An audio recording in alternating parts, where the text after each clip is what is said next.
With all the new weapons that came with the launch of Witch Queen, a few definitely stand out. And to be honest, one of the most standout weapons to me is the Peace of Mind Pulse Rifle. Want a PvE workhouse, or are you looking to be a PvP brawler? Want a little dash of both? Whatever you're looking for, the perk pool on this Rapid Fire Pulse definitely has it. I'm going to be giving you 3 flavors in this video, so you can better choose how you want to run the Peace of Mind, as well as some stats, how this weapon can work for you. If you enjoyed the video, learned something new, drop a like, and you should definitely get subscribed. We got Destiny content just like this coming, so make sure you guys stick it here for more content just like this.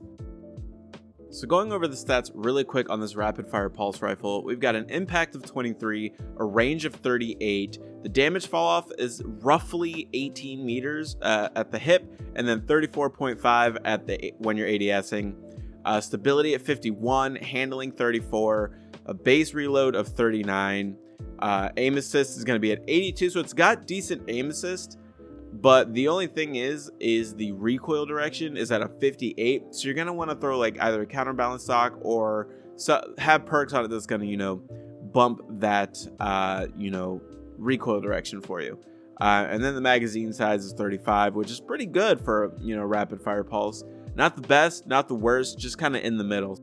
So let's start off with PvP, which is my favorite place to use this weapon. There are a few different ways you can go about this. You can spec out for an all-out stat buff, but you kind of lose out on some damage in the long run. So I recommend Hammer Forge for the range buff, Ricochet rounds for the range and stability, because the recoil direction is kind of low.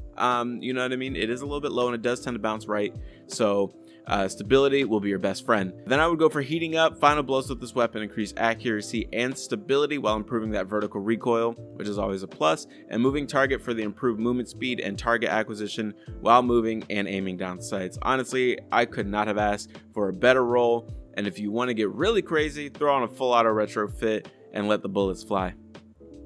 For the hybrid build, we're going to go for a little bit of PvE, a little bit of PvP, one you can take into both. So for this build, in the first 2 slots, the only thing we're going to be changing, instead of ricochet rounds, we're going to be using high caliber rounds, because we aren't really going to need to spec into stability as much when you're going to be swapping between PvE and PvP, just because in PvE it doesn't really make a difference. If you can hold your aim, you can hold your aim. Then you want to run stats for all, bump up your stats when you shoot 3 separate targets, and the reload stat increase is pretty significant with that. And then we can get Adrenaline Junkie, so that you're always throwing grenades. You can get those grenades back, and if you run Whisper of Torment on a stasis subclass, you basically get grenades for free, because anytime you take damage from a target, you're getting grenades. And if you use Duskfield grenades on a hunter with the new exotic gloves, that when you throw a Duskfield grenade, that radius is larger and the crystal is larger, and you and your teammates take reduced damage when you're inside that dusk field. I've been using nothing but that build with this pulse rifle with Adrenaline Junkie on it, and man, let me tell you, it's absolutely nuts.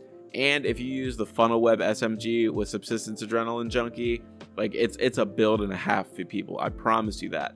Definitely want to try this one out. This is going to be probably the tier 2, I guess. The PvP one is a tier 3 all day every day build that you can use, and it's absolutely shredding. But let's go ahead and get into this PvE build, because there are a few different perk combinations that you can use, but the one that I ended up landing on just so happens to be the most fun to use. So the barrel and mag perks for PvE are going to stay exactly the same as the previous build, but this time we're going to go with auto loading, so that when you use your energy weapon, you can have your pulse rifle reloading. You don't really ever have to worry about it, and you don't have to waste a mod slot on a holster. Then you have 2 options for perk 2. You could run Adrenaline Junkie again, but an even better option would be Vorpal weapon, so that no matter what you're doing or what activity you're in, with your kinetic weapon, you're dealing maximum damage at all times.